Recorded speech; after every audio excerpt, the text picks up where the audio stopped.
Vou desligar também o chat, né? Pessoal falando que está sem áudio, a voz está trêmula. Está um pouquinho, sim. Aquela voz, assim, da galáxia. Mas o áudio está funcionando. Está um pouquinho trêmulo, mas está funcionando, gente. Vou fechar o chat, ok?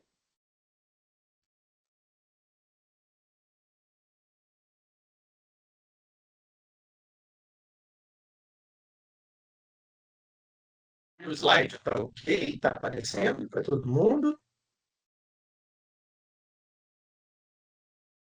Espera aí que eu vou ver, que eu estou fechando o chat. Tá, só não está no modo... Ah, os meninos já estão... Tá. Só não Beleza, está beleza. ampliado, né? Beleza, Não, tá vamos sim, lá tá. então. Vamos lá então.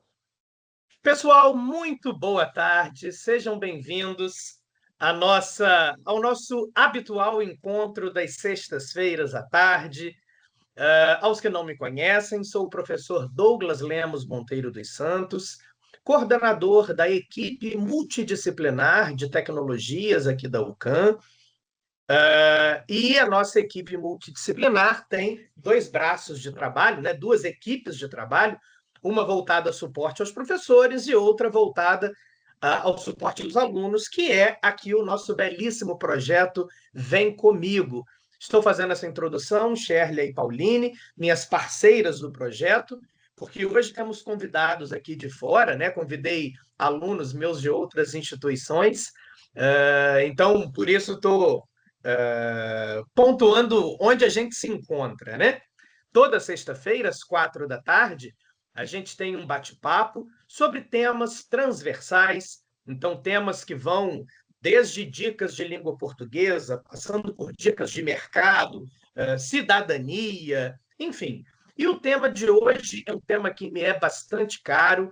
Eu sou professor, além daqui da Universidade Cândido Mendes, em cursinhos preparatórios para concurso, e lá leciono disciplinas ligadas à legislação educacional, além de conhecimentos pedagógicos, e escolhi este tema para hoje não é à toa.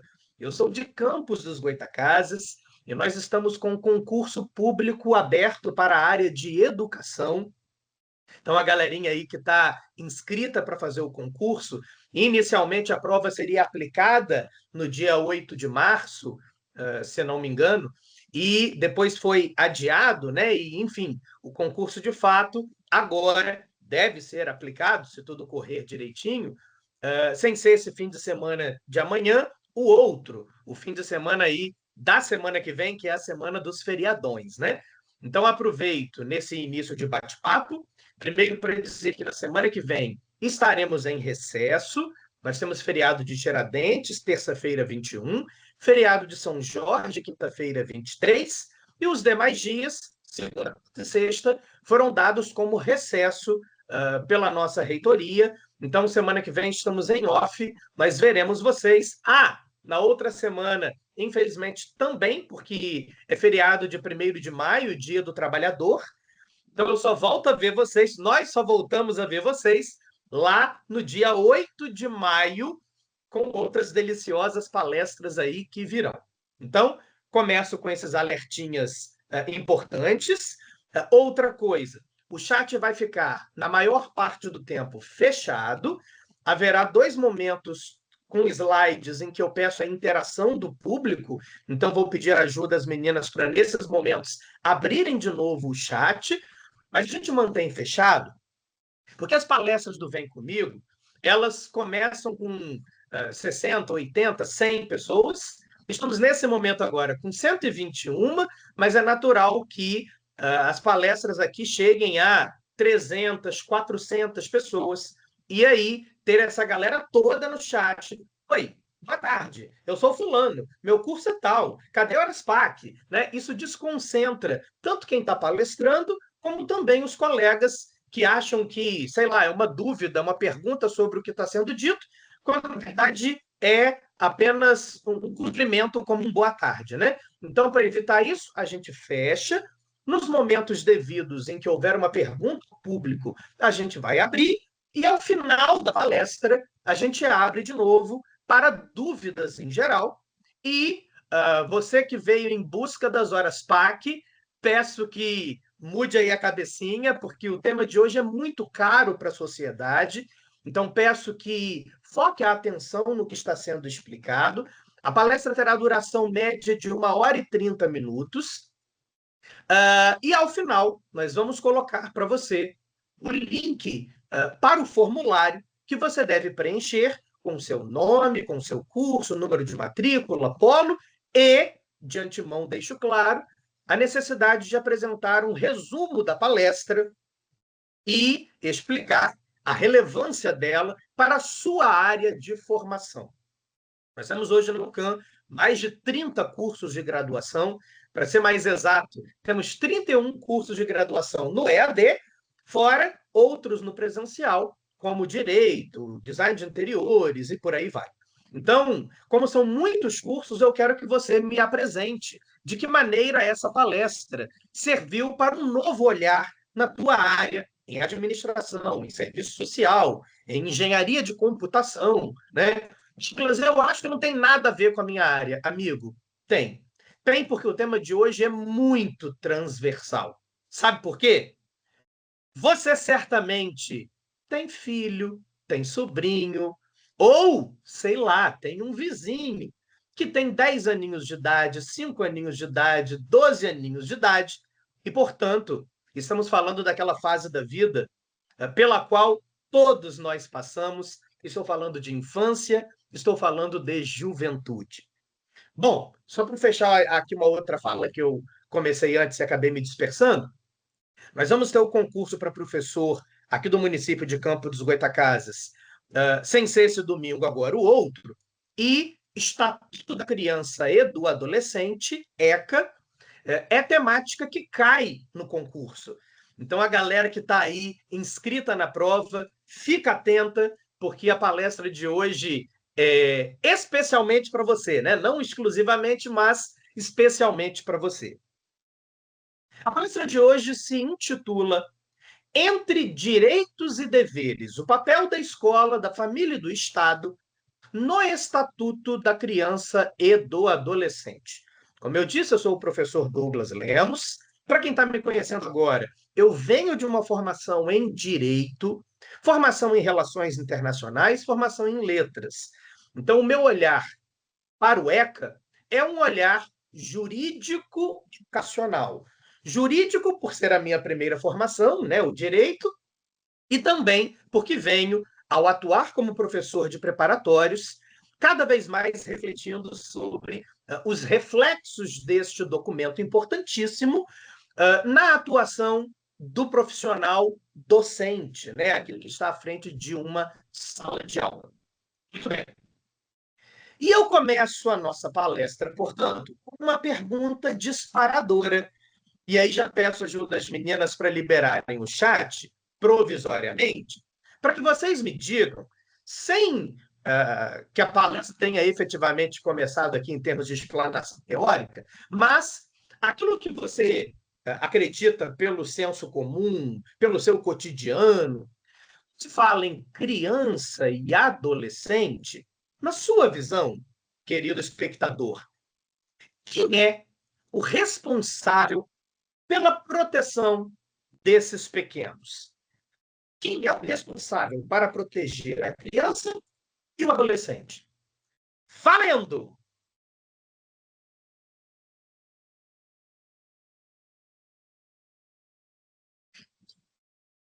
Povo, tem 144 pessoas aqui ao vivo. Elton abriu os trabalhos dizendo toda a sociedade. Depois tivemos Cleiton e alguns colegas dizendo os pais. Tivemos Nilzimar dizendo família. Roberto Sou dizendo sociedade, país e Estado. Interessante. Interessante. O Estado e todos os cidadãos, toda a sociedade, família. Legal, legal. Muito que bem. Muito que bem. Meninas, por favor, podem aí fechar de novo o chat, porque daqui a pouquinho eu gostaria de voltar com ele para ver se essa visão se ampliou, né? Se nós fomos além disso aí, dessa resposta, por exemplo, apenas os pais. Bom, quais são os objetivos do nosso seminário palestra ministrado nesta data? Primeiramente, compreender os fundamentos do Estatuto da Criança e do Adolescente, ou seja, analisar conceitos, princípios e a lógica da proteção integral que estrutura os direitos de crianças e adolescentes no nosso direito brasileiro, né, no ordenamento jurídico brasileiro. Segundo, identificar, e por isso a minha pergunta anterior, a rede de responsabilidades. Examinar o papel articulado de família, escola, sociedade, Estado, na garantia, na proteção e na promoção dos direitos fundamentais da criança e do adolescente. E, por último, aplicar o ECA ao nosso cotidiano, relacionar normas legais a situações concretas, reconhecendo violações, deveres institucionais e mecanismos de proteção no contexto educacional. No início de conversa, vamos então aos fundamentos do ECA, né? O que é o Estatuto da Criança e do Adolescente? Antes de mais nada, o ECA é uma lei. A Lei 8069, promulgada em 13 de julho de 1990. Então, notem que o ECA vem 2 aninhos depois da nossa Constituição. A Constituição atual da República Federativa do Brasil é de 1988. Então, 2 aninhos depois, temos o ECA. É importante que se diga isso. Quem foi meu aluno aí, ou nas licenciaturas, ou em preparatórios, já me ouviu falar isso várias vezes. Situar cronologicamente o ECA é importante, porque ele vem numa linha em que o direito brasileiro estava mudando em vários aspectos, né?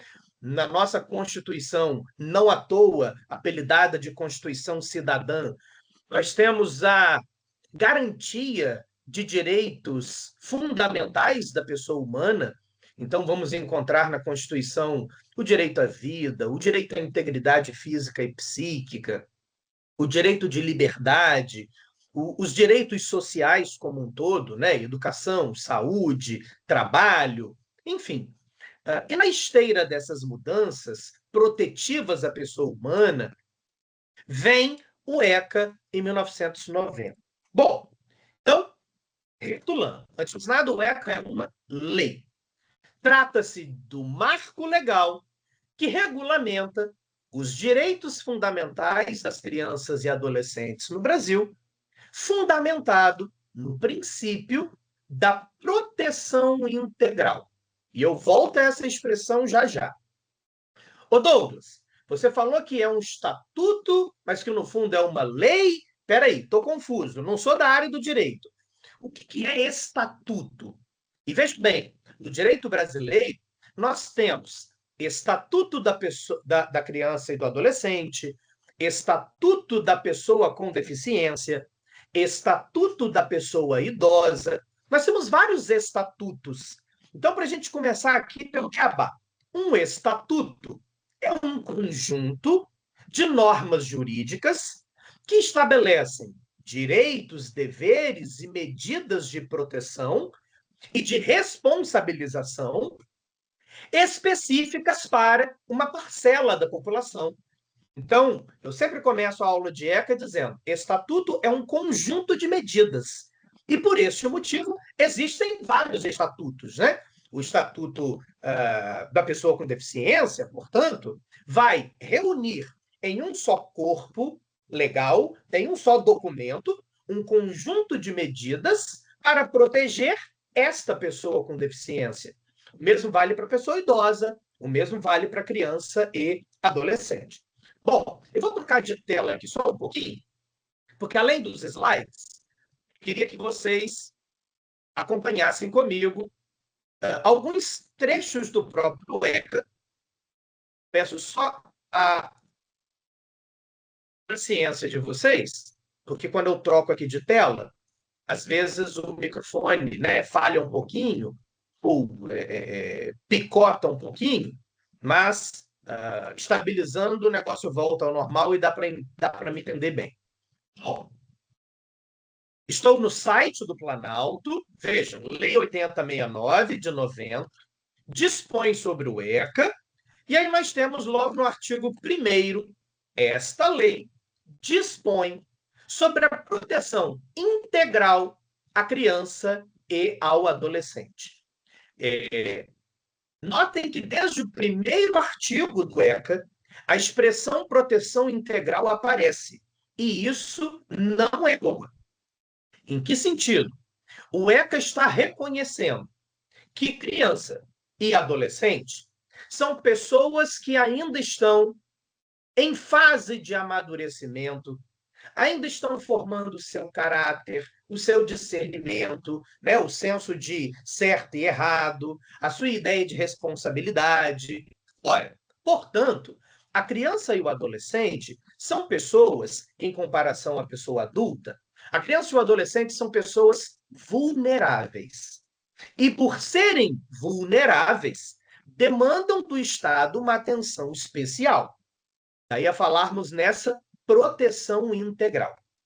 Então, pensou em ECA, necessariamente eu preciso que você pense em proteção integral, e isso não é à toa. Estamos falando de uma parcela da população que é vulnerável, que é frágil em comparação à pessoa adulta. Muito bem. Ainda nos fundamentos do ECA.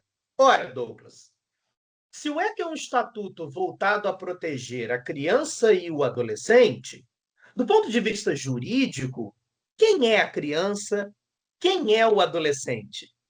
Bom, o ECA foi bem objetivo em seu artigo 2º ao definir criança como aquela pessoa com até 12 anos de idade.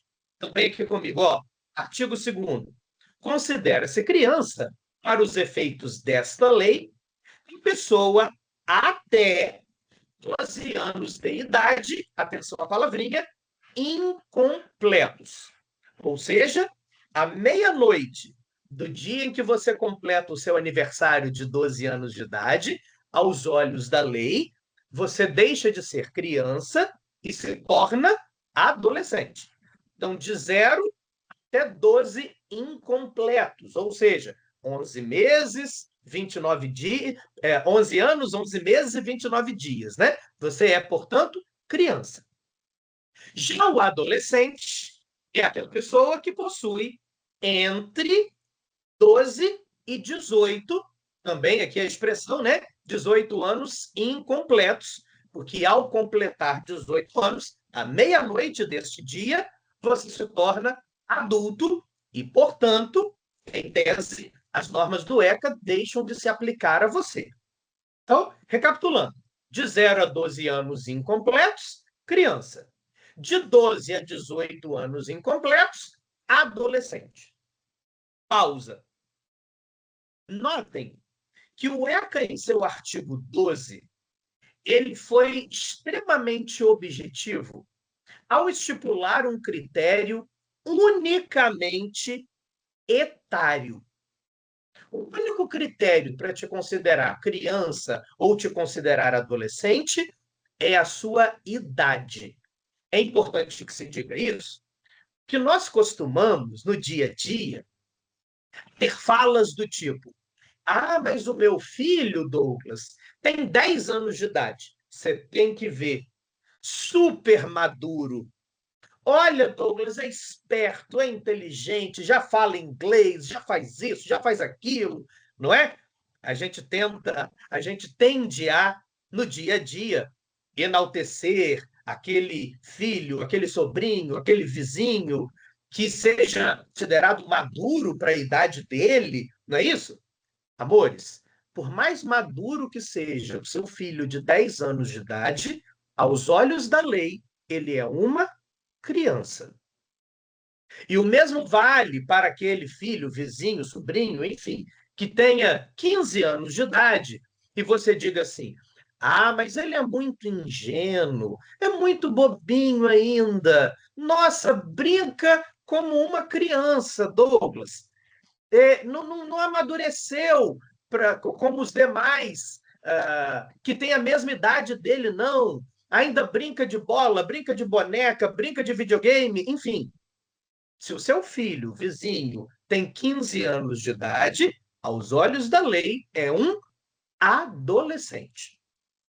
E é importante a gente deixar essas fronteiras definidas, porque a lei terá consequências, né, reflexos distintos quando se considera criança, quando se considera adolescente. Tá claro? Então, haverá aí importantes reflexos jurídicos dessa definição.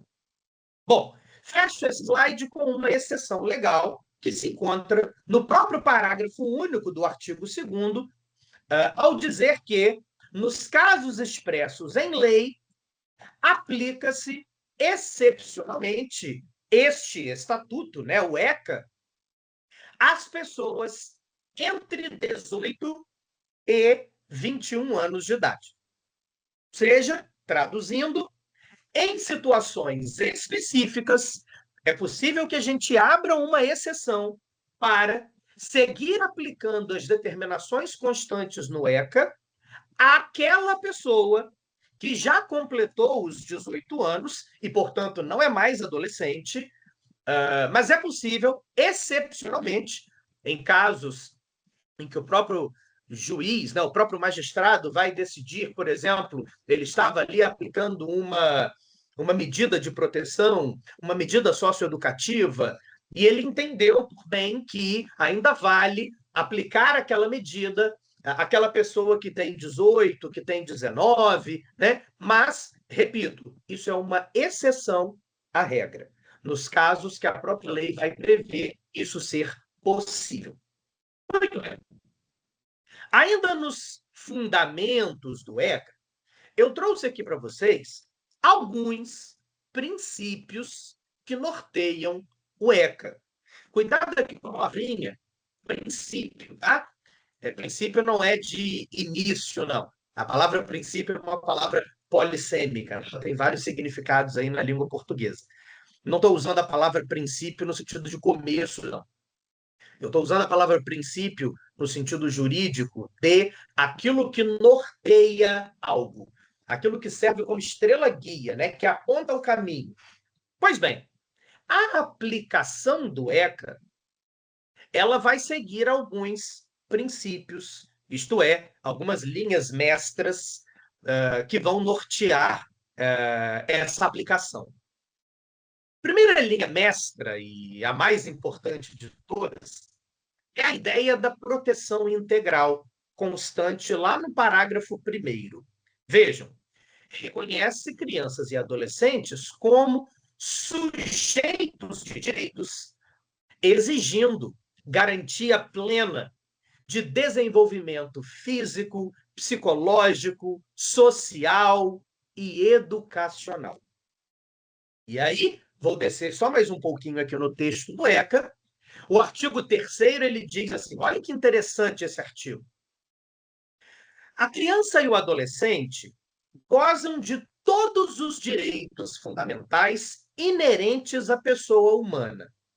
Pausa. Se você não conhece a expressão, o tio te explica agora. Douglas, a criança e o adolescente gozam de todos os direitos fundamentais. O que são direitos fundamentais? Ora, são direitos, essa expressão se refere a um conjunto de direitos aos quais toda pessoa humana tem direito apenas por ter nascido pessoa, gente, ser humano. Essa é uma expressão vizinha da expressão direitos humanos. Veja, direitos fundamentais é vizinha da expressão direitos humanos, e ambas se referem a isso, a esse conjunto de direitos que toda e qualquer pessoa tem direito, para a sua própria sobrevivência, existência, constituição enquanto pessoa. Há aqui uma distinção técnica, não vou entrar muito nesse quinhão, mas direitos fundamentais está no âmbito do direito interno, no direito brasileiro, reconhecido pelo nosso conjunto de leis aqui do Brasil, enquanto direitos humanos é um conceito ligado à sociedade internacional e os direitos humanos estão protegidos em tratados internacionais. Pois bem, mas fato é que, segundo o artigo 3º do ECA, toda criança, todo adolescente tem direitos aos direitos fundamentais, que são inerentes a elas, apenas por serem pessoas. Agora segue comigo. Sem prejuízo da proteção integral de que trata essa lei. Olha que legal. O artigo está dizendo: tudo aquilo que consta lá na Constituição da República Federativa do Brasil, a partir do artigo 5º, é também devido à criança e ao adolescente. Só que, além daquilo, este estatuto vai trazer outros direitos ou outros olhares sobre esses direitos. Mas uma coisa não prejudica a outra. Segue comigo? Assegurando-se-lhes, por lei ou por outros meios, todas as oportunidades e facilidades a fim de lhes facultar o desenvolvimento físico, mental, moral, espiritual e social em condições de liberdade e de dignidade. E aí vem um parágrafo único dizendo que os direitos enunciados nesta lei se aplicam a todas as crianças sem discriminação. E ele vai dizer, parágrafo único vai dizer, sem discriminação de nascimento, situação familiar, idade, deficiência, local de moradia e por aí vai. Beleza, volta aqui para o slide. Outro princípio que norteia o ECA é a ideia de prioridade absoluta. Eu brinco com os meus alunos de preparatório para concurso, dizendo, lembra daquele filme Titanic? Eu sou fissurado pelo filme Titanic. No momento em que o navio começa a afundar, todo mundo corre para os botes salva-vidas, né? E lógico, não tinha bote salva-vida para todo mundo. Quem assistiu lembra bem dessa cena. Guardinha dá uns tiros para o alto para assustar o povo e diz: opa, mulheres e crianças primeiro. Lembram dessa cena lá no Titanic? Depois usem aqui o íconezinho de reagir. Tem aqui uma reação para mim, já que o chat está fechado. Pode ser um joinha, um coraçãozinho, enfim. Quem lembra dessa cena lá do Titanic? Mas o que eu quero com essa cena do Titanic?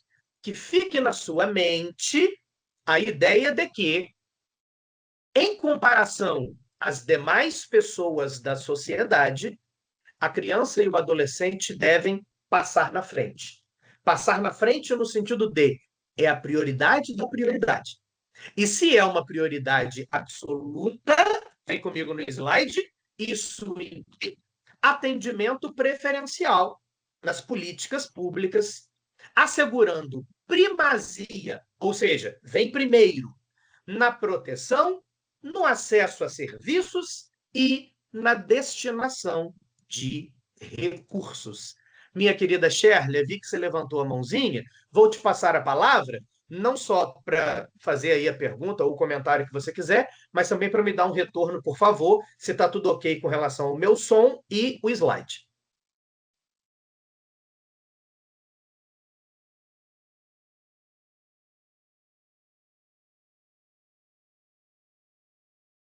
Shirley, na escuta? Você tinha levantado a mãozinha. Oi. Eu acho que eu estou meio desorientada aqui. Não era para eu levantar a mão, era para eu mandar um joinha. Eu errei. Mas está tudo bem.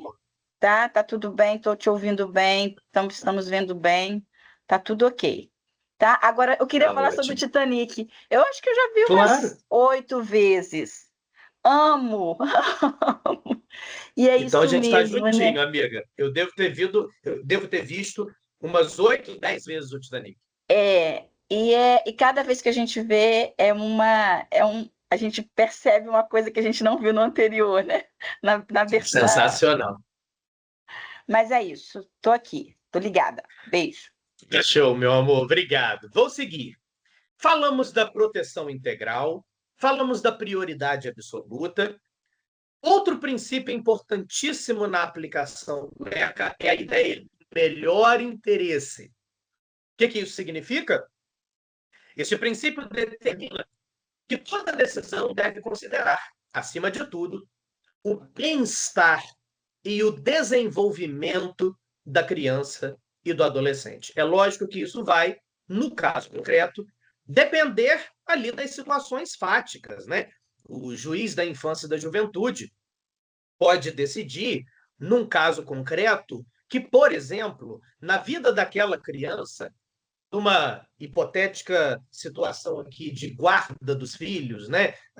Pai e mãe estão disputando ali na justiça a guarda de uma criança, e pode ser que o juiz entenda que, pelas situações fáticas, o melhor interesse da criança seria ficar com a mamãe, seria ficar com o papai, enfim, considerando o que propiciaria o melhor bem-estar, o melhor desenvolvimento, considerando tudo isso, né? Desenvolvimento físico, psicológico e papapá.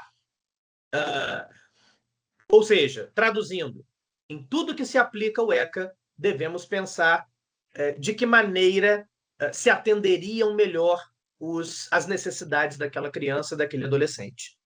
E, por último, para fechar esse slide, o princípio de pessoa em desenvolvimento. Este princípio reconhece a condição peculiar de pessoa em formação, exigindo proteção diferenciada, respeito e acompanhamento adequado em todas as esferas sociais. E aqui eu faço uma pausa para abraçar os meus lindinhos das licenciaturas, porque em algum momento da vida, da trajetória aí acadêmica, ouviram, ou de mim, ou dos demais professores, que até o século XIX nós tínhamos uma visão completamente diferente sobre a infância em comparação àquilo que temos hoje, né? Então, vejam, em um passado não muito longínquo, nós, enquanto sociedade, tratávamos a criança como um adulto em miniatura, sabe? Como um adulto pequenininho, um adultinho. E que bom que o tempo passou e a gente evoluiu nesse aspecto, de modo a entender que esta pessoa, com 5 anos, com 8 anos, com 10 anos de idade, não é apenas uma pessoa de baixa estatura em comparação ao adulto. É uma pessoa que vive um momento peculiar da sua vidinha. E nesse momento peculiar, tudo ao seu redor está se formando. O seu caráter, o seu discernimento, e por aí vai. E por este motivo, demanda uma atenção especial, né? E aí, ali na segunda metade do século XIX, tudo muda, né? Segunda metade do XIX e primeira metade do século XX. Tudo muda. As pesquisas em psicologia, em sociologia, enfim, tudo avança e, logicamente, hoje nós temos um outro olhar. Deixo aqui só para os meninos de pedagogia uma sementinha plantada a partir dos trabalhos do importante pensador Frederic Froebel, que vai propor a metáfora do kindergarten, né, do jardim de infância. Olha que interessante essa metáfora, ao colocar a criança como uma plantinha que deve ser cuidada, regada e por aí vai, para que ela possa florescer. Então, o jardim de infância ele é, de fato, uma metáfora dessa ideia do cuidado nessa etapa da vida humana. Tá claro? Muito bem. Bom, fechamos então os fundamentos, né? Esse beabá para quem está iniciando os estudos. Bom, aí eu volto àquela pergunta que eu fiz no início da palestra, agora com a resposta. Quem compete proteger, cuidar da criança e do adolescente? Na verdade, essa é uma responsabilidade partilhada. O direito brasileiro vai lá no artigo 4º do ECA, elencar 4 agentes sociais responsáveis por essa proteção. Então, vem comigo primeiro aqui ao ECA, artigo 4º diz assim: é dever da família, da comunidade, da sociedade em geral e do poder público. Pausa. Notem que a lei ela foi bem didática, inclusive, porque ela vai num crescente, né? Vejam, primeiro aqueles que estão ao redor da criança, família. Aí eu vou expandindo esse olhar. Mas não é só a responsabilidade do papai, da mamãe, dos irmãos. Não. Além da família, é responsabilidade também da comunidade em que este aluno, em que essa pessoa, perdão, está inserida. Então, quando eu falo em comunidade, a gente traz aqui os vizinhos, a gente traz aqui os conhecidos, não é isso? Ou seja, aquelas pessoas com as quais a gente desenvolve laços, né? Laços de afinidade, enfim. Então, ó, um crescente, do menor para o maior. Família, comunidade, aí eu saio do seio familiar. Veja, comunidade, o entorno da criança, sociedade em geral. E aí, quando eu chego à sociedade em geral, eu faço aqui um alerta de que, se você vê uma criança, um adolescente, em uma situação de socorro, e você se omite nessa prestação de socorro, amigo, você, enquanto sociedade, não está fazendo o seu papel, não está cumprindo com a sua responsabilidade que se encontra na lei. Não é só dos pais, não é só da família. Então, de novo, família, comunidade, sociedade em geral e do Estado, enquanto poder público. Segue. É dever, então, desses 4 agentes assegurar com absoluta prioridade, olha a expressãozinha aqui de novo, a efetivação dos direitos referentes à vida, à saúde, à alimentação, à educação, ao esporte, ao lazer, à profissionalização, à cultura, à dignidade, ao respeito, à liberdade e à convivência familiar e comunitária. Então, eu peguei esses 4 agentes sociais aqui e trouxe para o nosso slide. Então, quem protege as nossas crianças e os nossos adolescentes? Em primeiro lugar, a família. A primeira responsável pela proteção, garantindo cuidado, afeto, educação e condições básicas para o desenvolvimento integral. Em segundo lugar, a comunidade, considerando um espaço de convivência direta, responsável, então, por observar, acolher e agir diante de situações de risco ou violação de direitos. Na sequência, temos a sociedade em geral. Atua na promoção de valores, respeito e inclusão, contribuindo para a garantia de direitos no convívio social. E, por último, o poder público, responsável por formular e executar políticas públicas, assegurando direitos por meio de serviços, programas e recursos prioritários. Bom, vocês viram, quando eu fiz ali a leitura do artigo 4º, que esses 4 agentes sociais devem efetivar os direitos fundamentais da criança e do adolescente com prioridade absoluta. Isso envolve o quê? Eu li vários itens ali no caput do artigo 4º com vocês, mas queria chamar a atenção para alguns daqueles itens. Vejam, vida e saúde está nessa garantia de prioridade, no sentido de garantir condições básicas de sobrevivência, com acesso imediato e preferencial aos serviços de saúde e proteção. Também falar no direito à educação, ao assegurar acesso, permanência, qualidade no ensino, com prioridade na oferta de vagas e acompanhamento no desenvolvimento escolar, dignidade, proteção contra qualquer forma de violência, discriminação, tratamento degradante, garantindo respeito às várias integridades, né, física, moral e psicológica dessa criança, desse adolescente. E prioridade concreta, o que implica preferência no atendimento, na formulação de políticas públicas e na destinação privilegiada de recursos. Uma pausa. Isso aqui a gente vai ver, inclusive, esmiuçado no parágrafo 1º do artigo 4º.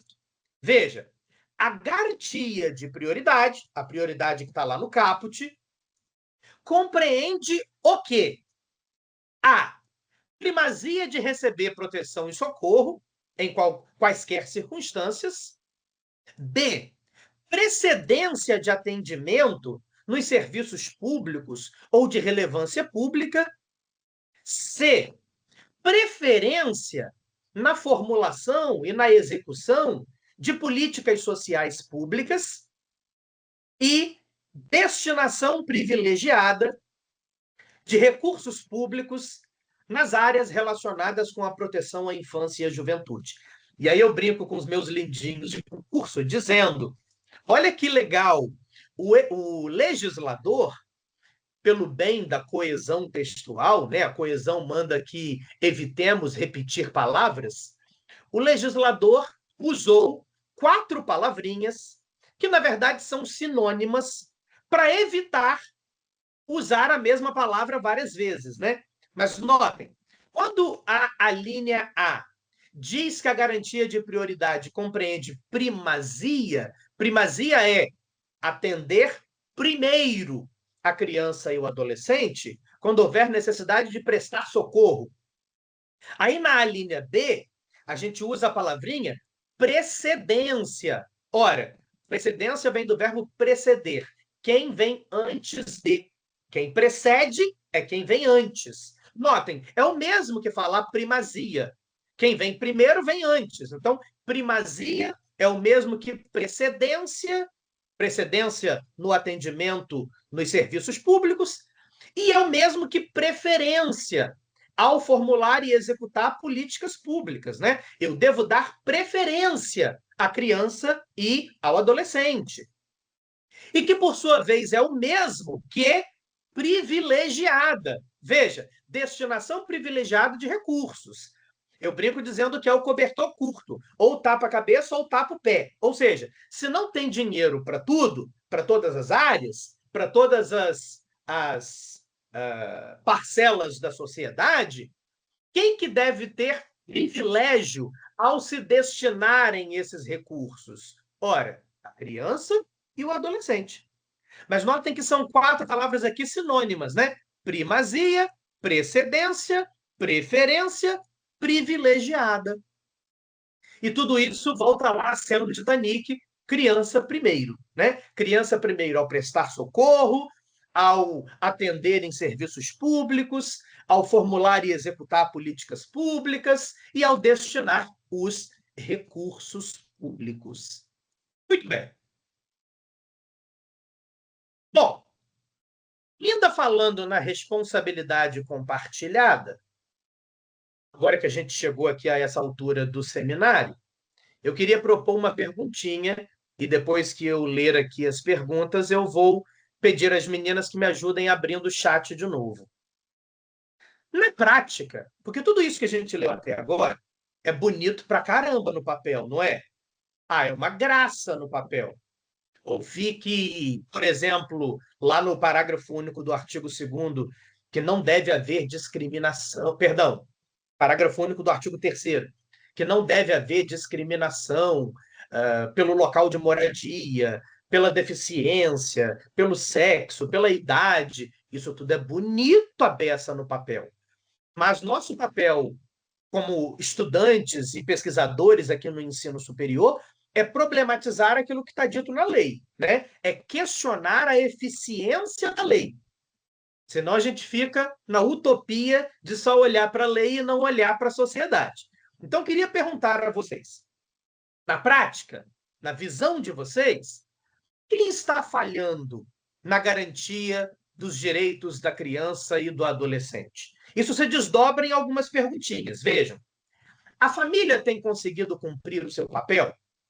E aí, antes de abrir, já até abriu, mas enfim, a família, na minha visão, tem falhado um tanto nesse papel no momento em que, por exemplo, a mamãe e o papai deixam ali que uma criança de 5 anos de idade tenha redes sociais sem um mínimo controle do que a criança está fazendo no celular com acesso à internet, por exemplo, né? Da mesma maneira, essa família, ela falha miseravelmente quando ela se senta a uma mesa de um restaurante e está todo mundo com a cara enfiada no celular e não tem mais diálogo, por exemplo, né? Então, acho sim que, em vários aspectos, essa família, ou as famílias, têm falhado em alguns, né, pontos ao cumprir o seu papel.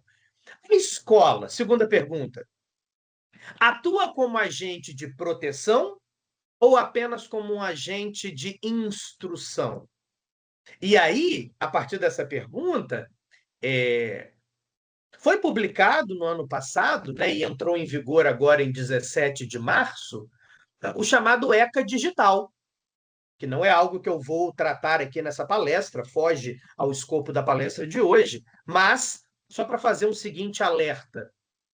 O ECA Digital ele traz várias obrigações, responsabilidades, até mesmo desse agente educador, né? Então, será que a escola está atuando apenas como esse agente de instrução ou cumprindo um papel na proteção da criança e do adolescente? 3. O Estado garante políticas públicas que são eficazes? E 4, que aí vai atingir a todos nós, a sociedade se omite diante das violações? E aí eu vou ouvir vocês aqui agora, por favor. Pessoal, não é momento do formulário de presença ainda. Ele será liberado ao final, tá? É por essas e outras que a gente mantém o chat fechado. Juliana pontuou: o Estado, ao não aplicar com eficiência essas leis. Ricardo dizendo: acredito que a família tem falhado no sentido de transferir o papel de educar para a escola ao não controlar o acesso às redes sociais, um pouco também do que eu acredito, né, Ricardo? O Cláudio pontuou: creio que quem, acho que ele quis dizer falha, principalmente é a família. Maíra colocou: tudo se inicia na educação. Isso é um grande problema, Núbia. Núbia colocou ali. E também quando a criança faz pirraça e a família compra tudo para fazer a criança se calar, né? Enfim. Pablo disse: é uma estrutura linda que, infelizmente, nos tempos atuais, estão completamente desestruturadas, deixando apenas ao poder público o trabalho de educar uma criança ou adolescente que muitas vezes sequer tem uma boa base familiar, vivendo em uma sociedade destruída. São muitos vieses, né, pessoal? Mas eu só queria, nesse ponto mesmo, ouvir de vocês onde vocês acham que temos falhado, né? Aqueles 4 agentes sociais têm falhado mais. Vou ler mais algumas respostinhas aqui, só um minuto.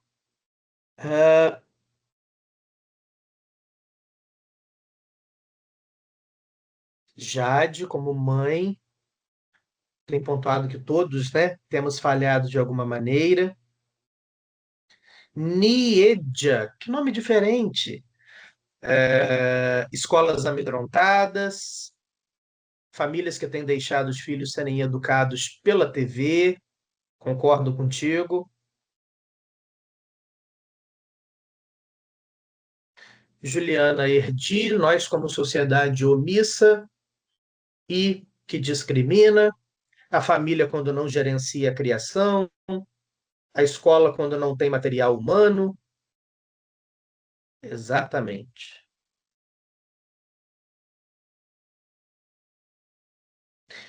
E aí, meus amigos,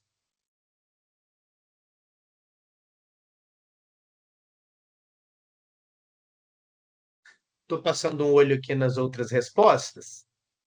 De alguma maneira, nós vamos ter respostas a várias coisas do que vocês estão colocando aí nos slides seguintes, tá bom? É.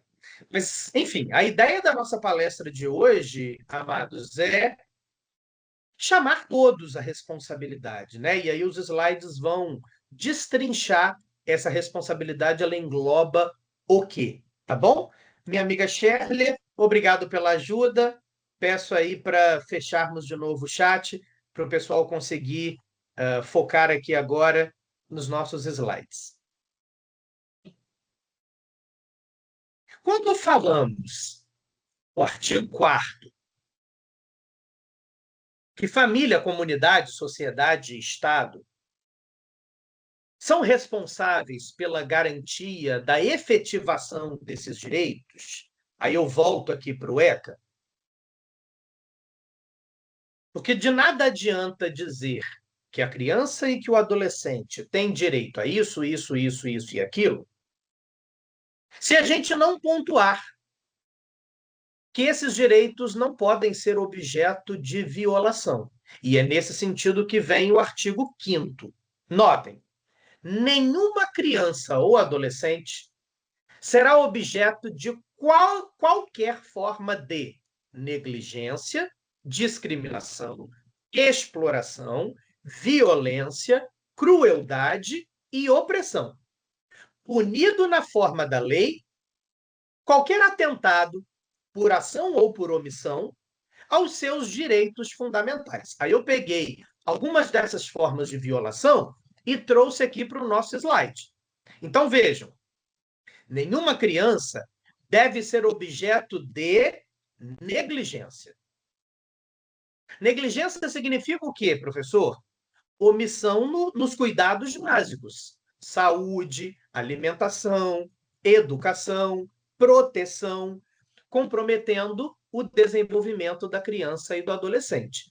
E é por este motivo, inclusive, que o ECA foi alterado no ano passado, lá no artigo 56, quando a lei diz aquilo que é dever dos dirigentes de estabelecimentos educacionais, o ECA foi alterado e incluíram um inciso 4 para dizer que o dirigente da escola deve acionar o conselho tutelar também quando se deparar com situações de abandono, negligência. Então, nota, professor, ele observa, professor lá da creche, da pré-escola, dos anos iniciais do fundamental, enfim, ele nota que um dado aluninho vem chegando à escola todo santo dia com características nítidas de um abandono. A criança é nítido que não há uma preocupação com o seu asseio, com a sua higiene, né? Higiene pessoal, enfim. Se isso se torna algo, digamos, que salta ali aos olhos da pessoa e que está caracterizando uma violação a direitos básicos daquela criança, é preciso que se comunique ao dirigente da escola para que ele acione o conselho tutelar. Por que isso? Porque negligência é uma forma de violar direitos da criança e do adolescente. Que mais, galera? Discriminação, tratamento desigual por origem, cor, gênero, deficiência, condição social, afetando o acesso a direitos e a dignidade. Outra forma de violação é a violência. Cuidado, que não é apenas a violência física, né?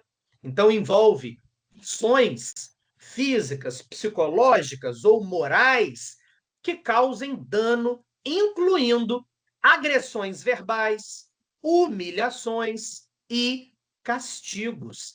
Isso fere diretamente a integridade, quer física, quer psíquica, daquela criança, daquele adolescente. E exploração, que significa a utilização da criança ou do adolescente em atividades que violam direitos como trabalho infantil, exploração sexual, mendicância forçada e por aí vai. Caminhando um pouco mais. No Estatuto da Criança e do Adolescente, nós vamos encontrar 3 sistemas de proteção. Eu costumo dizer que essa divisão não é uma divisão jurídica. Não é que você vai abrir o ECA e o ECA vai te apresentar são sistemas protetivos, papapá. Não é que vai estar dessa maneira no ECA, não. Os doutrinadores, né, ou seja, os escritores de livros sobre direitos da criança e do adolescente, vão, em suas obras, apontar a existência de 3 sistemas protetivos no ECA. Vamos a eles. Estou falando do... Deixa eu pegar a canetinha. Estou falando do sistema primário, que é o sistema de garantias de direitos, o sistema secundário, medidas de proteção, e o sistema terciário, que é o sistema socioeducativo. Douglas, o que tudo isso significa? Vem com o titio.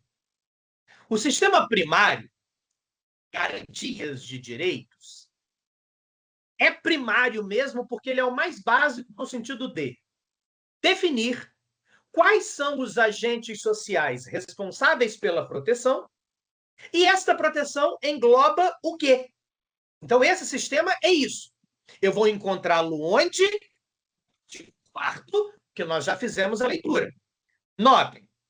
Articula ações da família, da sociedade e do Estado na promoção e efetivação dos direitos fundamentais da criança e dos adolescentes. Já quando falamos no sistema de medidas de proteção, esse sistema secundário aqui, ele é destinado à criança ou ao adolescente em situação de risco ou na iminência de uma violação de direitos, independentemente da prática de ato infracional, mas queria que percebessem, esse sistema secundário, ele é acionado sempre que nós temos criança ou adolescente em posição de vítima. Algo aconteceu ou está prestes a acontecer que viola direitos dessa criança. Onde eu encontro isso? Lá no artigo 101. E eu já vou mostrar esse artigo para vocês. E por último, nós temos o sistema socioeducativo. Se o sistema secundário, este, diz respeito à criança ou adolescente em posição de vítima, por sua vez, o sistema terciário, este, é acionado quando tivermos adolescente que fez besteira. Então, vejam, aplicado ao adolescente, autor de ato infracional, com foco na responsabilização e na reintegração social, e não foco punitivo. A ideia é educar e ressocializar. Pois bem, no que se refere a este segundo sistema, veja, o sistema primário eu já falei suficientemente. Vou dar atenção agora ao sistema secundário. No que se refere a esse sistema, medidas de proteção, nós vamos encontrar no artigo 101 do ECA. Vamos a ele? Eu disse que esse sistema é acionado quando temos criança ou adolescente em posição de vítima. Então, vejam bem, antes de ir ao 101, eu vou dar um pulo no artigo 98, que abre o bloco das medidas de proteção, e diz o seguinte: as medidas de proteção à criança e ao adolescente são aplicáveis sempre que os direitos reconhecidos nesta lei forem ameaçados ou violados, inciso 1, por ação ou omissão da sociedade ou do Estado. Inciso 2, por falta, omissão ou abuso dos pais ou do responsável. E 3, em razão de sua conduta, né? Sua própria conduta.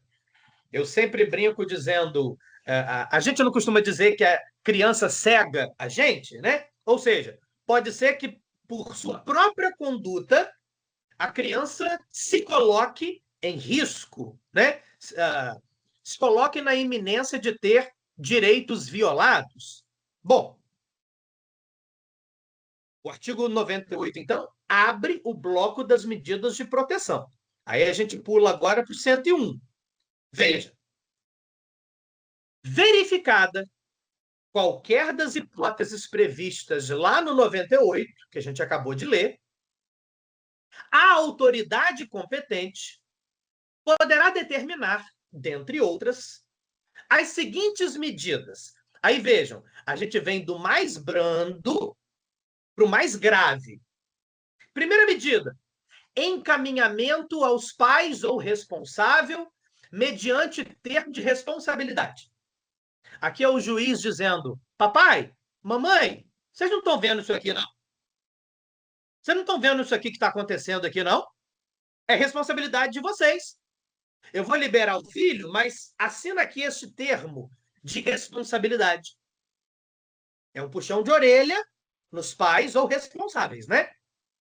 E aí a gente vai agravando. Notem. 2, orientação, apoio e acompanhamento temporários. 3, matrícula e frequência obrigatórias na escola. 4, inclusão em serviços e programas oficiais ou comunitários de proteção, apoio e promoção da família da criança e do adolescente.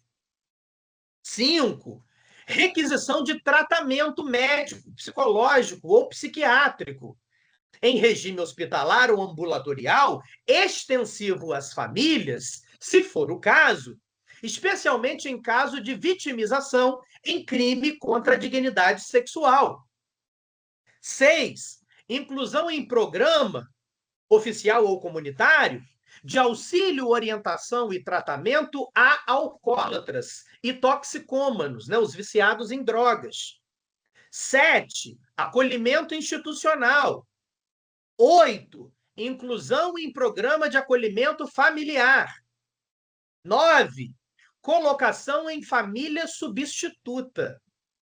Bom, eu peguei alguns desses e trouxe aqui para o slide. Então, notem, as medidas de proteção são aplicadas quando há ameaça ou violação de direitos, independentemente de ato infracional. Exemplo, apoio familiar, voltada a fortalecer vínculos e orientação aos responsáveis, visando restabelecer condições adequadas de cuidado. Matrícula obrigatória, garantia de acesso e permanência na escola como um direito fundamental e como estratégia de proteção.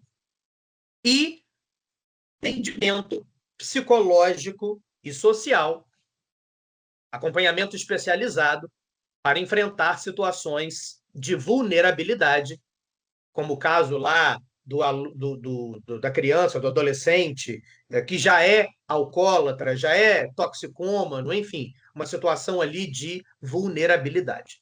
Bom, e falando do sistema terciário agora, lembra? Criança ou adolescente que fez besteira. Aí a gente entra nas medidas socioeducativas. Eu vou encontrá-las no artigo 112 do ECA. Vem comigo, ó, vem, tio. Artigo 112, ele abre o bloco das medidas socioeducativas. Bom, verificada a prática de ato infracional, Lembra que eu falei, adolescente que fez besteira. A autoridade competente poderá aplicar ao adolescente as seguintes medidas. De novo, começando pelo mais brando: advertência, obrigação de reparar o dano, prestação de serviços à comunidade, liberdade assistida, inserção em regime de semi-liberdade, internação em estabelecimento educacional e qualquer uma das medidas previstas lá no 101, que trata lá das medidas protetivas, né? Vem para o slide. As medidas socioeducativas são, portanto, aplicadas exclusivamente ao adolescente autor de ato infracional, com caráter educativo e ressocializador. Trouxe alguns exemplos, né? A advertência, uma repreensão formal com orientação sobre as consequências daquele ato. Prestação de serviços à comunidade, atividades educativas que promovem responsabilidade e integração social. Internação, medida mais grave, aplicada em casos específicos, por determinado tempo e com as devidas garantias legais. Eu usei, ao longo dos slides anteriores, a expressão ato infracional. Douglas, o que isso quer dizer? O que significa ato infracional? Vejam bem, criança e adolescente não cometem crime. Ainda que a conduta seja a mesma, do tipo matar alguém, esta conduta ela vai acionar efeitos diferentes no mundo do direito. Se ela for uma conduta praticada por uma criança e se ela for uma conduta praticada por um adulto. Eu vou seguir por caminhos diferentes no universo jurídico. Por isso eu coloquei a tabelinha para que você entenda como um quadro ativo, né? Para você poder viajar aqui com o titio. Então vem aqui comigo, ó. A infração, o desrespeito à lei, se cometido por um maior de 18 anos, tecnicamente falando, se chama crime ou contravenção penal. Né? Se for uma infração ali considerada de um menor potencial ofensivo, digamos assim, é uma contravenção penal, como o caso lá do jogo do bicho. Enfim, crime ou contravenção penal para o maior de idade. Agora, se aquela conduta for praticada por menor de idade, e olha a galerinha que vai fazer concurso aí ao português, a gente fala menor de idade. Jamais diga de menor. Fulano é de menor. Ó, cafonice. De menor não existe. Existe menor de idade. Então, se o fulano for um menor de idade, a infração que ele está cometendo se chama ato infracional. Logicamente, toda infração ela faz nascer no direito uma sanção. Essa sanção para o maior de idade é a pena, que pode ser de várias maneiras. Né? Existe a pena privativa de liberdade, como a prisão, existe a pena restritiva de direitos, né? Que vai determinar, pensem lá na aplicação da Lei Maria da Penha, que a pessoa precisa manter uma distância de tantos metros da outra, enfim. Existem vários tipos de pena, né? Privativa de liberdade, restritiva de direitos, enfim. Mas, de forma genérica, se a infração foi cometida por um maior de idade, a sanção será pena. E se for cometida por um menor, a sanção será uma medida socioeducativa, como essas que nós estudamos aqui nesse slide. Bom, para chegar a essa sanção, a gente move o judiciário brasileiro por meio de um processo.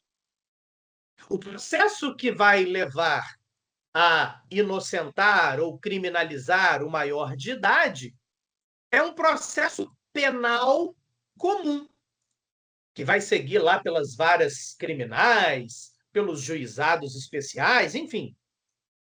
E para o menor de idade, professor, esse processo segue um procedimento especial determinado pelo próprio ECA. Então, vejam, enquanto que nós estamos no âmbito do Código Penal e do Código de Processo Penal, e nós estamos no âmbito do próprio ECA.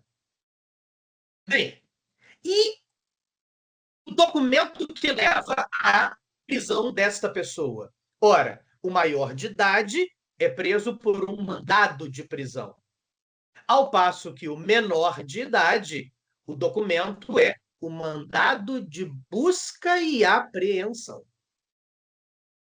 Muito bem. Agora vamos mudar de assunto. Ainda falando de ECA, mas vamos mudar de assunto.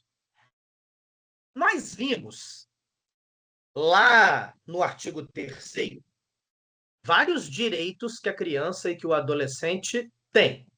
Entre eles, o direito à convivência familiar e comunitária. Então, volta aqui com o titio, ó. Nós falamos aqui no artigo... Perdão, o artigo 4º.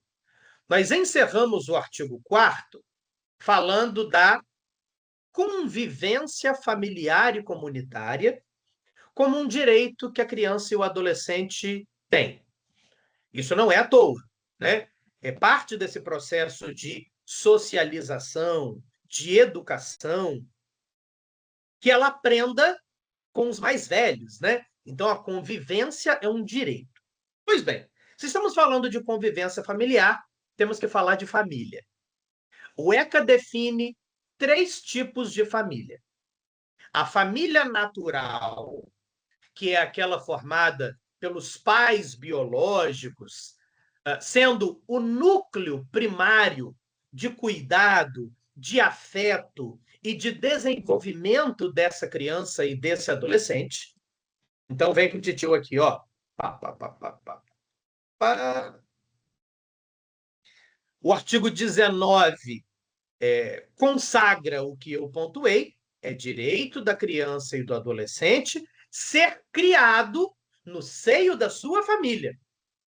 E, excepcionalmente, em família substituta, assegurada a convivência familiar e comunitária em ambiente que garanta o seu desenvolvimento integral. Então, isso está dito logo aqui no artigo 19. Aí, se a gente desce um pouquinho, a gente vai encontrar no artigo 25 esta definição de família natural. Entende-se por família natural a comunidade formada pelos pais ou qualquer deles e seus descendentes.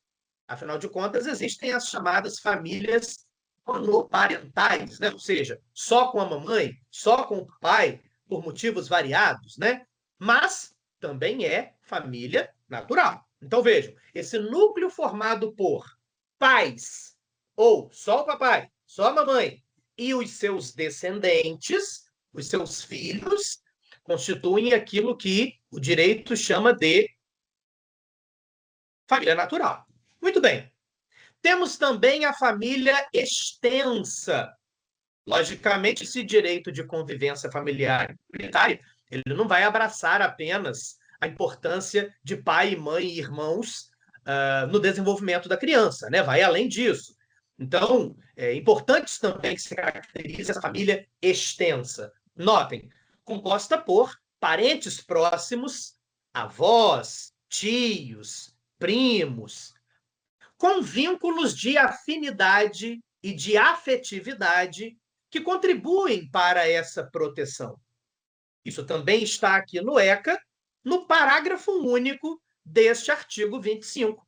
Vejam, entende-se por família extensa, também chamada de família ampliada, aquela que se estende para além da unidade pais e filhos ou da unidade do casal, formada por parentes próximos, com os quais a criança ou o adolescente convive e mantém vínculos de afinidade e afetividade. Muito bem.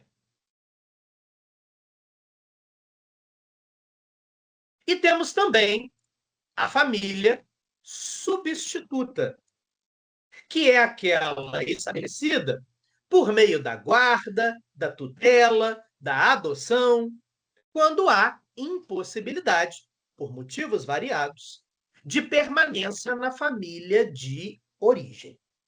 Muito bem. Ó, temos também, aqui no artigo 28, essa definição, né? A colocação em família substituta far-se-á mediante guarda, tutela ou adoção, independentemente da situação jurídica da criança ou do adolescente, nos termos desta lei. Bom, se por um lado o direito à convivência familiar e comunitária é importante para o desenvolvimento daquela criança, por outro lado, e quando esta família natural não estiver sendo capaz, né, digamos assim, de cumprir o seu dever de casa, de fazer aquilo que tem que ser feito. Ora, aí nós vamos falar do fenômeno do acolhimento, que se subdivide em acolhimento familiar, realizado em família acolhedora, com acompanhamento do Estado, priorizando ambiente afetivo e individualizado. E temos também o acolhimento institucional, aquele realizado em abrigos ou instituições, de forma excepcional e provisória, com prazo máximo de 18 meses, salvo justificativa. Princípio basilar: o acolhimento é medida temporária, não substitui o direito à convivência familiar. E aí eu queria mostrar isso para vocês, aqui no próprio ECA, no artigo 19, nós falamos do direito à convivência familiar e comunitária. Aí o parágrafo 1º vai tratar do programa de acolhimento. Veja, toda criança ou adolescente que estiver inserido em programa de acolhimento familiar ou institucional terá sua situação reavaliada, no máximo a cada 3 meses, devendo a autoridade judiciária competente, com base em relatório elaborado por uma equipe multidisciplinar, né? Nós temos psicólogos, assistentes sociais, olha aí minhas amigas Shirley e Pauline, que são assistentes sociais. Nós teremos essa equipe com vários profissionais que vai produzir este relatório e é com base nele que a autoridade judiciária vai tomar ali a sua decisão. Decisão ou de reintegrar a criança à sua família ou de colocá-la em família substituta. Tá? E no parágrafo 2º, a permanência da criança e do adolescente em programa de acolhimento institucional não se prolongará por mais de 18 meses, salvo comprovada necessidade que atenda ao seu superior interesse, devidamente fundamentada pela autoridade judiciária.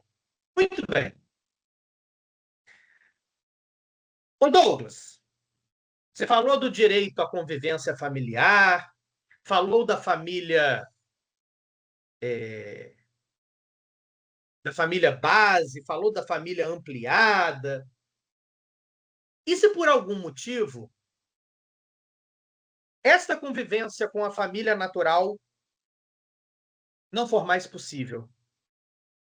Ainda assim, a criança precisa ter os seus direitos efetivados.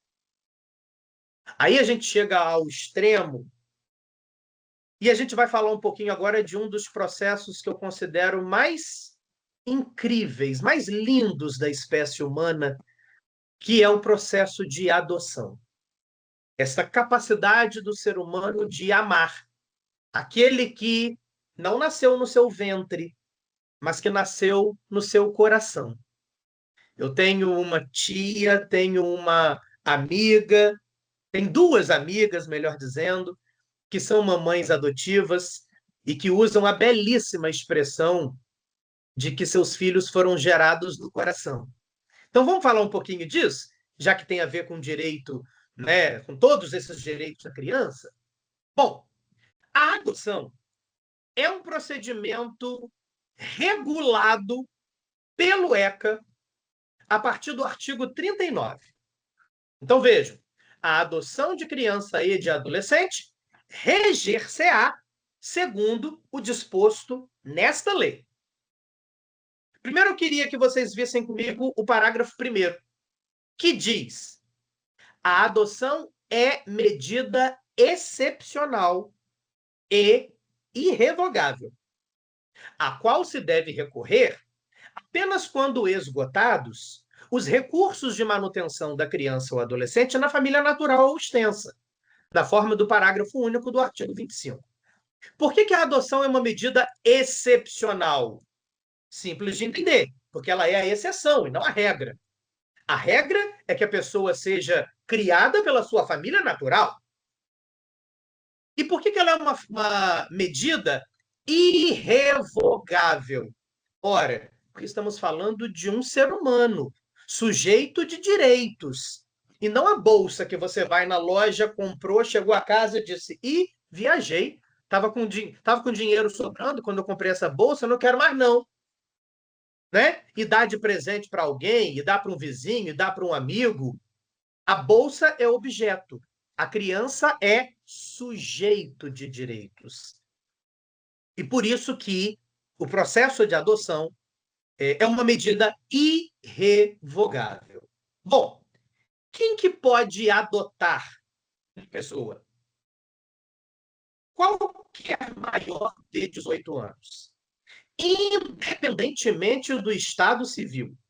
Já foi o tempo no direito brasileiro em que a pessoa tinha que ser casada, para conseguir adotar alguém. Né? Isso caiu por terra. E isso está aqui no nosso ECA, no artigo 42. Vejam, podem adotar os maiores de 18 anos, independentemente do estado civil. Você pode ser solteiro, casado, viúvo, enfim, pode estar numa relação homoafetiva.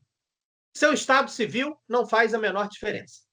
Importante, respeitada a diferença mínima de 16 anos em relação ao adotado.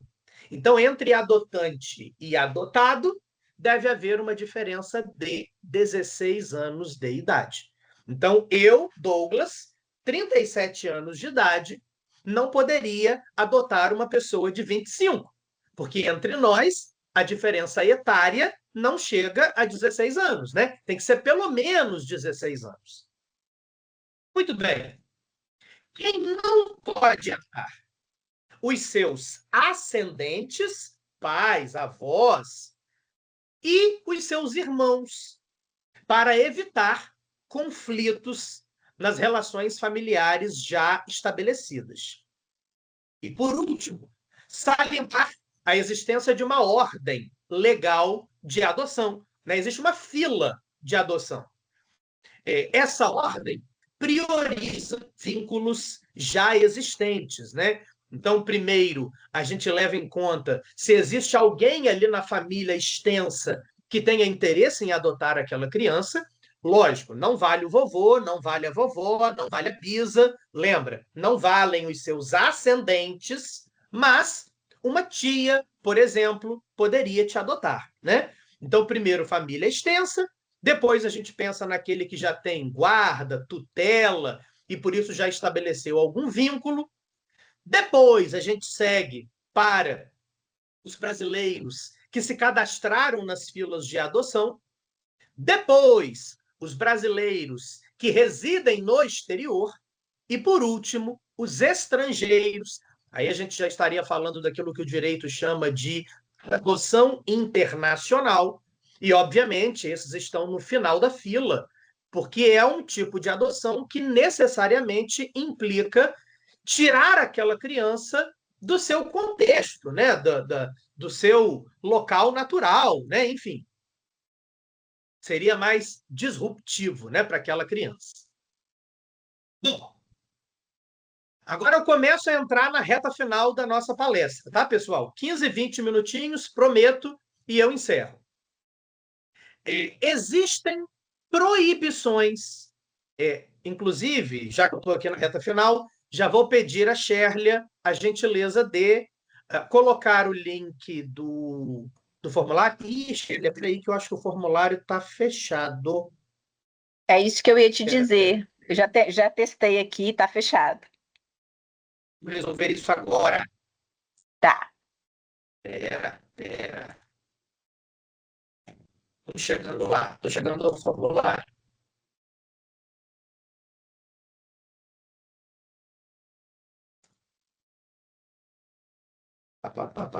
Galerinha, lembrando que o formulário tem que ser preenchido no dia da palestra, tá bom? Não serve depois.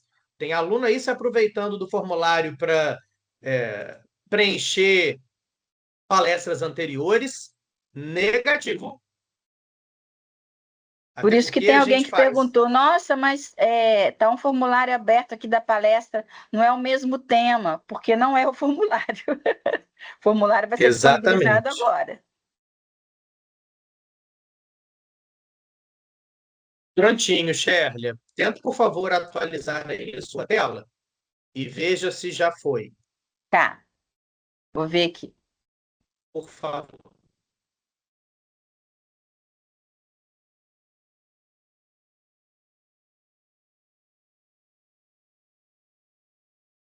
Eu vou te pedir, minha amiga, que coloque aqui no chat. Você vai ter que abrir e depois fechar o chat. O bom é que ele fica fechado, porque aí a última mensagem que os alunos vão ver é necessariamente o link, né? Porque senão vai todo mundo comentando, o link vai lá para cima. Bom, Deixa comigo, já estou voltou, acostumado com esse povo. voltou, voltou aqui para o meu slide direitinho. Vocês estão vendo direitinho aqui o slide? Sim?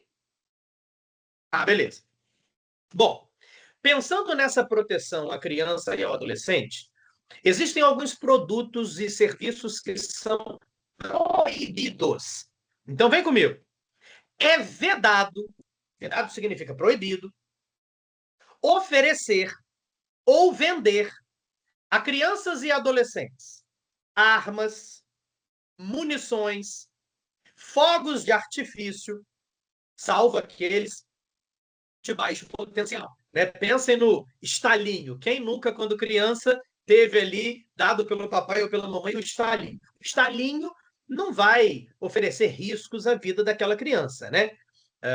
Então, o estalinho pode, mas armas, fogos de artifício, nada disso pode ser oferecido. E veja que a gente usou a palavra oferecido, não é só vendido, não. Nem de graça a gente pode fornecer isso a uma criança ou um adolescente.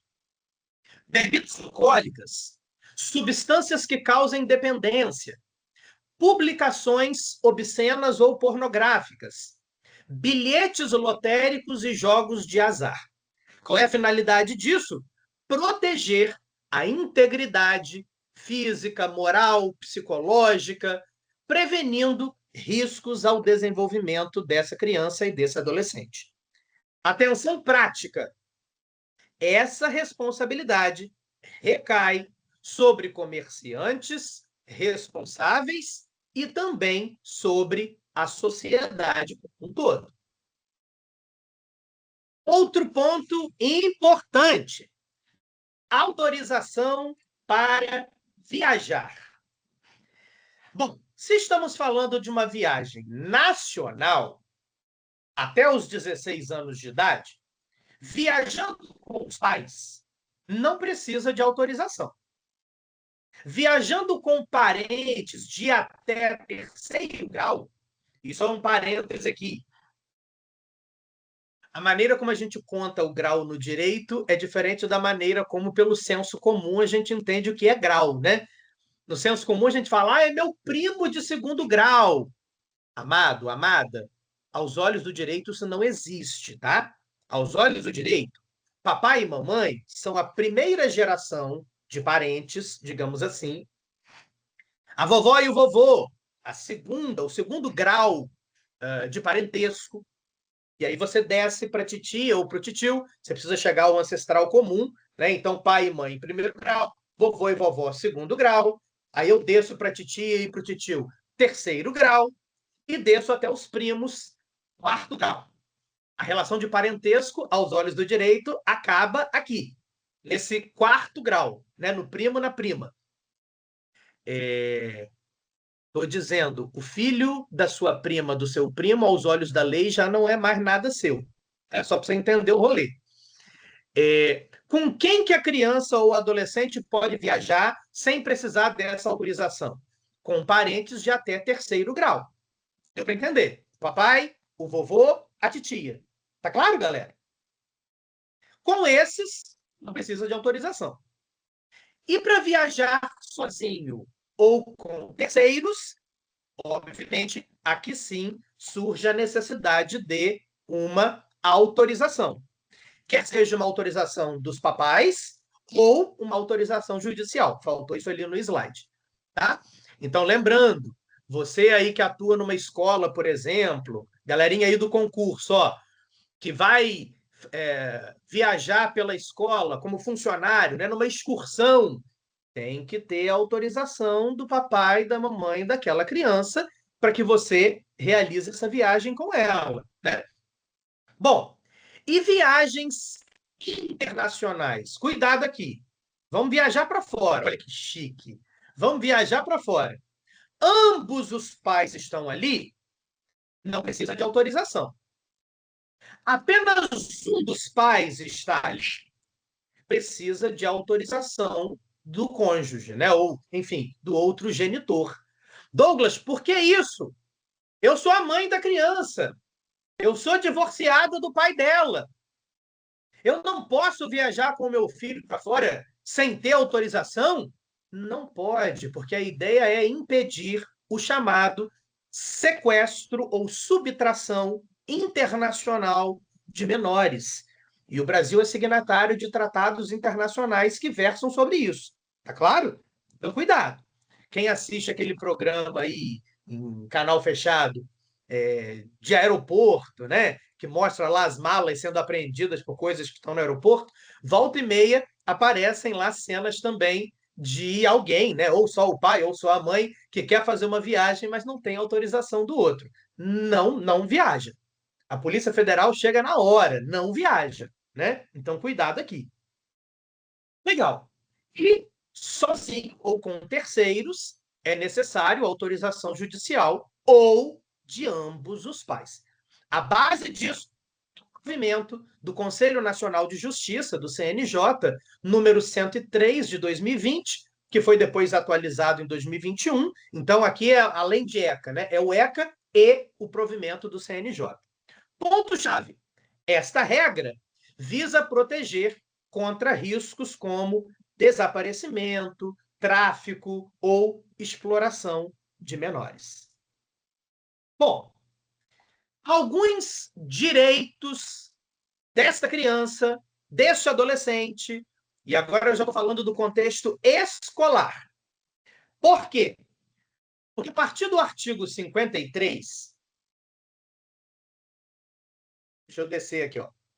A partir do artigo 53, o ECA vai tratar, em seu capítulo 4, do direito à educação, cultura, esporte e lazer. Aí no artigo 53 ele diz: a criança e o adolescente têm direito à educação, visando ao pleno desenvolvimento de sua pessoa, preparo para o exercício da cidadania e qualificação para o trabalho. Galera, isso aqui não saiu do nada. Isso aqui está lá na Constituição, no artigo 205, está também na LDB, na Lei de Diretrizes e Bases da Educação Nacional, e está também no ECA. Então, em 3 documentos diferentes. Eu trouxe esses direitos assegurados aqui para o slide. Então, vejam, é direito do aluno, acesso e permanência na escola, direito de ser respeitado por seus educadores e por sua comunidade escolar, direito de participação nas entidades estudantis, né? Pensa aí nos grêmios escolares, enfim. Direito de contestação, questionar os critérios avaliativos, recorrer às instâncias escolares e direito de acesso à escola pública próxima de sua residência, com garantia de vaga no mesmo estabelecimento para irmãos que estejam na mesma etapa ou no mesmo ciclo de ensino da educação básica.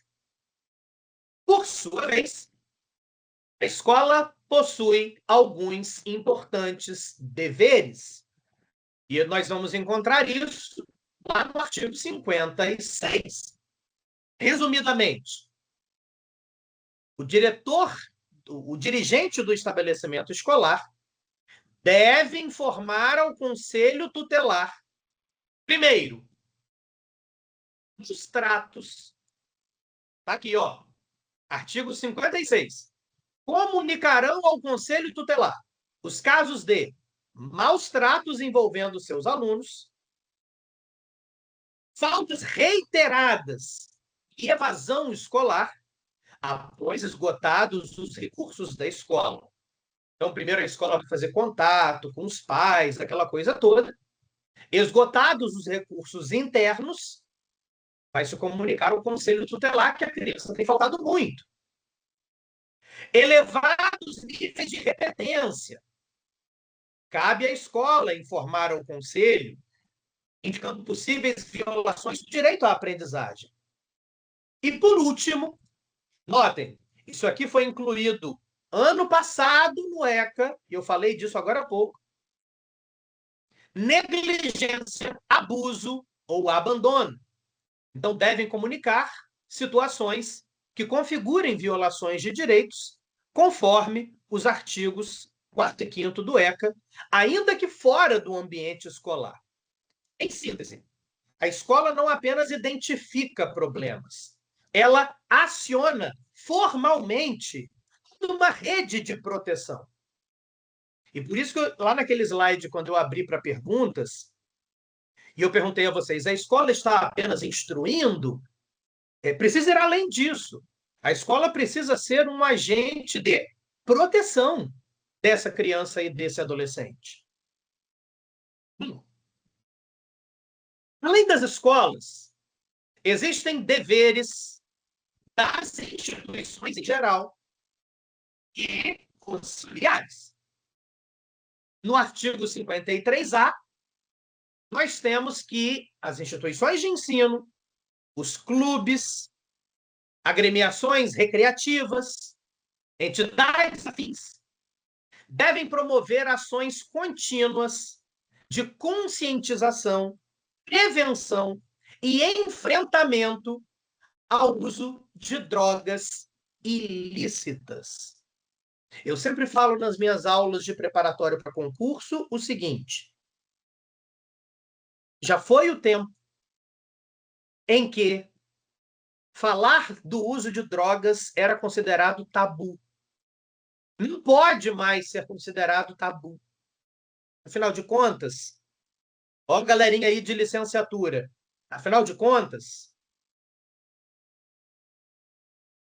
se o aluno não dialogar abertamente com você, professor, sobre os efeitos nocivos do uso de drogas, a vida lá fora, depois do muro da escola, vai ensinar. Então é melhor que ele aprenda da boca do professor, que estudou para isso, que se preparou para isso, né, e está apto a ter essa conversa franca com as suas crianças e os seus adolescentes. E vejam bem, não é só instituição de ensino. Cadê aí a galerinha de administração, processos gerenciais? Veja, instituições que vão além das escolas, né? Clubes, entidades e pá. Devem se juntar nesse grande mutirão, nessas campanhas de conscientização, prevenção e enfrentamento ao uso de drogas. Por outro lado, é dever dos pais ou responsáveis assegurar a matrícula e a frequência dos filhos na escola. Isso está lá no artigo 55. Faço aqui uma pequena crítica de que eu acho que a lei deveria ter ido além, né? Já que se abriu ali um espaço no artigo 55 para dizer, abre aspas, que os pais ou responsáveis têm a obrigação de matricular os filhos na rede regular de ensino, tinha que ter ido, na minha visão, além. Porque não basta matricular o filho na escola, né? É preciso acompanhar o desempenho dessa criança na escola e por aí vai. Bom, numa leitura integrada, escola e família atuam de forma complementar na proteção e no desenvolvimento da criança e do adolescente. E por último, amores, prometo, o último slide, trabalho e profissionalização. Afinal de contas, esse adolescente, perdão, precisa se preparar para o mercado de trabalho, né? Então, o que diz a lei? E quando eu digo a lei, eu estou indo além do ECA, que é a Constituição Federal. Primeiro, observar que existe uma proibição do trabalho precoce. E precoce, queremos dizer, até os 14 anos de idade. É terminantemente proibido qualquer tipo de trabalho. A gente vai encontrar isso na Constituição, artigo 7º, inciso 33, combinado com o ECA, em seu artigo 60. Então, vejam, vedado qualquer trabalho antes dos 16, salvo na condição de aprendiz, a partir dos 14. Então, a regra é clara. Até os 14, nenhum trabalho. A partir dos 14, posso trabalhar se for na condição de aprendiz. Cheguei aos 16, aí eu posso trabalhar mesmo como funcionário, efetivado como funcionário, só com uma ressalva. Eu ainda não posso, aos 16, realizar trabalho noturno, perigoso, que é o que nós temos aqui.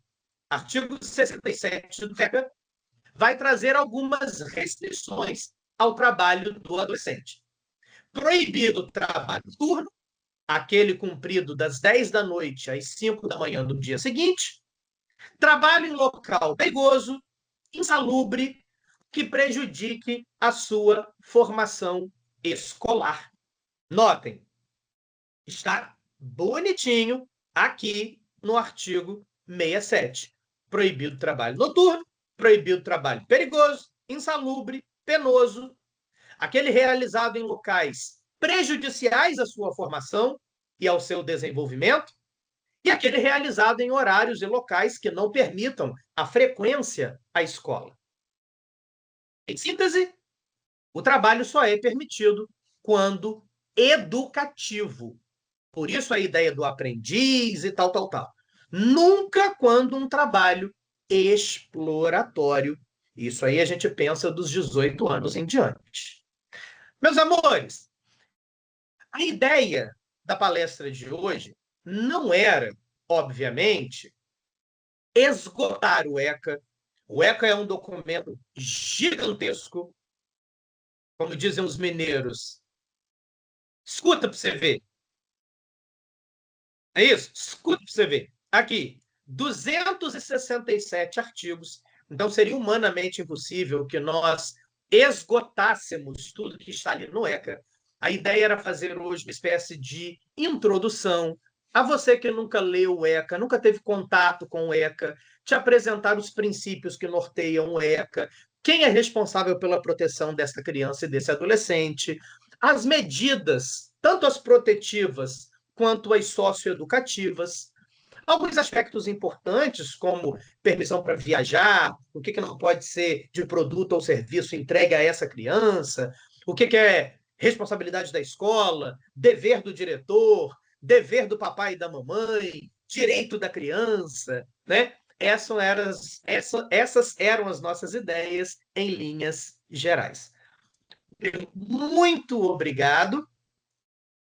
Charlinha, Isso que eu ia te pedir. Pode abrir aí o chat.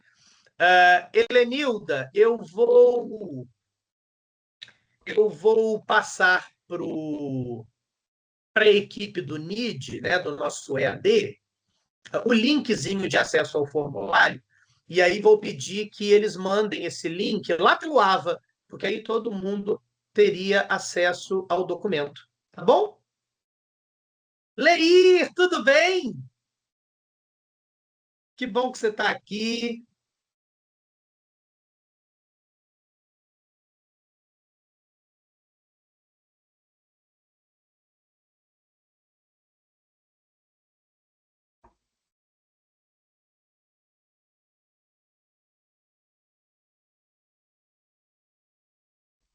Eu não entendi Obrigado. esse desabafo da Michelle, mas aceito.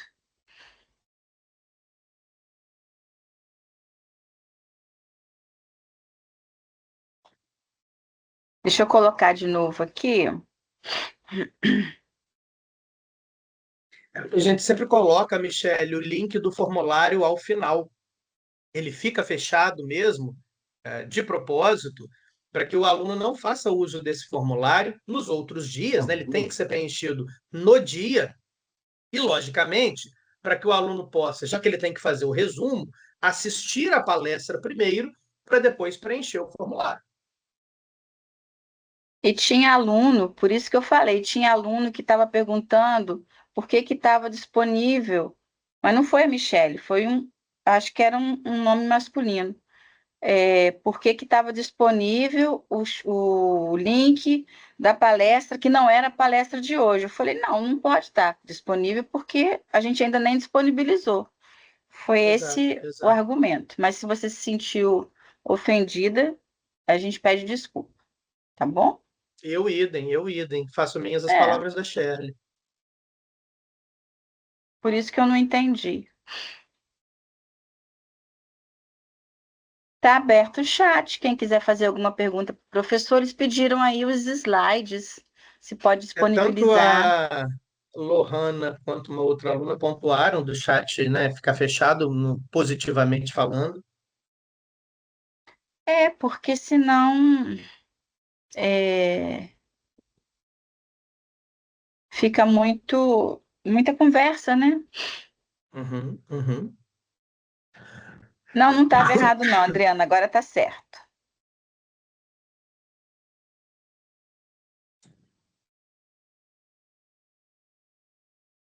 Ai, ai.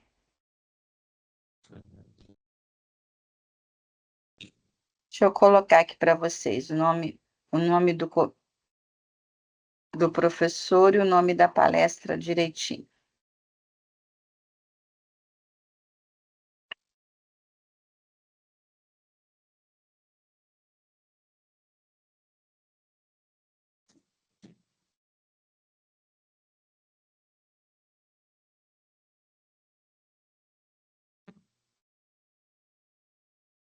Tá calor aí, Douglas?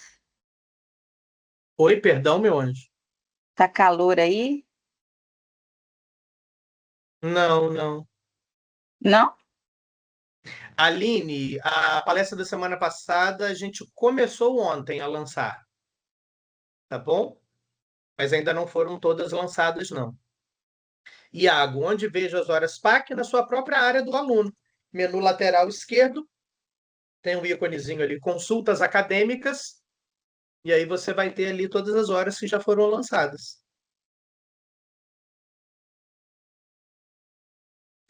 Tinha Ah, uma outra obrigada. pergunta que eu achei muito legal.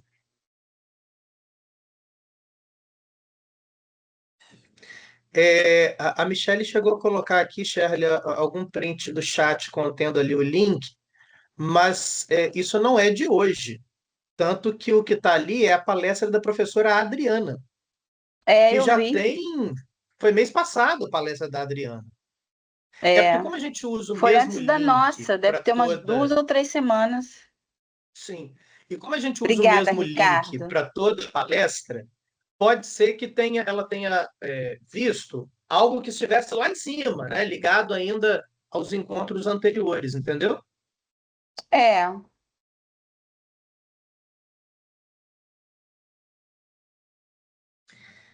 Tem uma perguntinha que eu queria trazer aqui. Não é exatamente o tema de hoje, não, mas como tem alguma relação, eu gostei da pergunta dele. Deixa eu só catar aqui a pergunta. vou Pá, respondendo pá, aqui pá, o pá, povo pá, que, não, pá, que pá. se perde no formulário. Pergunta do Jamilson. Jamilson colocou ali. E com relação à emancipação, quando ele pode fazer isso, né? A sua pergunta, Jamilson, ela na verdade vai estar lá no Código Civil. Então, veja bem, acho que minha tela ainda está aqui sendo compartilhada. Eu agora saí do ECA, fui à Lei 10.506, que é o Código Civil, e aí a gente vai dar uma olhadinha no artigo 5º. Ele diz assim: a menoridade cessa aos 18 anos completos, né? Ou seja, quando você faz 18 anos, você deixa de ser menor de idade. Quando a pessoa fica habilitada à prática de todos os atos da vida civil. Aí vem o parágrafo único. Cessará para os menores a incapacidade, pela concessão dos pais, ou de um deles na falta do outro, mediante instrumento público, independentemente de homologação judicial, ou por sentença do juiz, ouvido o tutor, se o menor tiver 16 anos completos. Respondendo a sua pergunta, a partir dos 16 anos, os pais podem realizar, né, a emancipação por meio de instrumento público. Aí a gente está falando no próprio cartório, papapá, sem a necessidade de homologação judicial, né? Agora, se esse adolescente for criado por um tutor e não pelos seus genitores, né? Aí sim é preciso ouvir o juiz antes de tomar essa decisão de emancipação. Show? De forma resumida, então, é isso.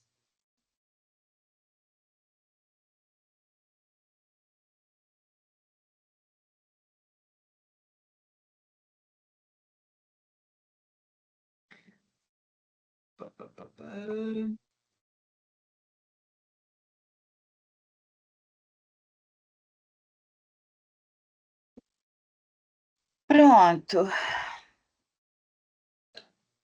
Ah lá, estão perguntando se você ainda tem seu Instagram. A Marina, eu Tenho acho, sim, perguntou. Marina. Tenho sim, tenho sim. Rosana, você não está conseguindo acessar o link? Mais alguém não está conseguindo, gente, acessar o link? Uai. Nós que agradecemos, Juliana. Lohana, coloque, por favor, o título da palestra exato, tá bom?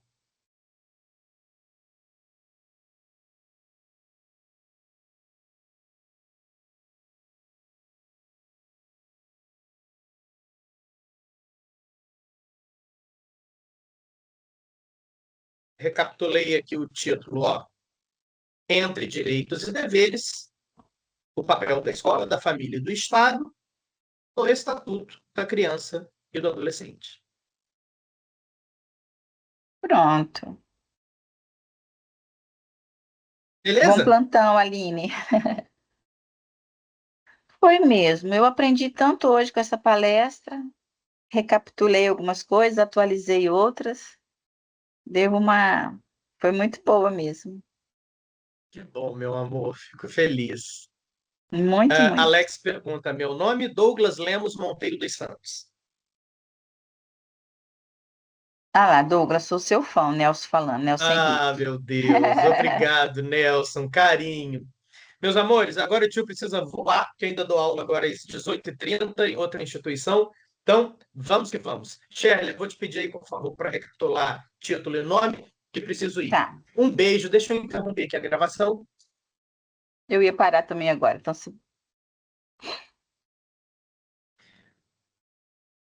Obrigado, pessoal.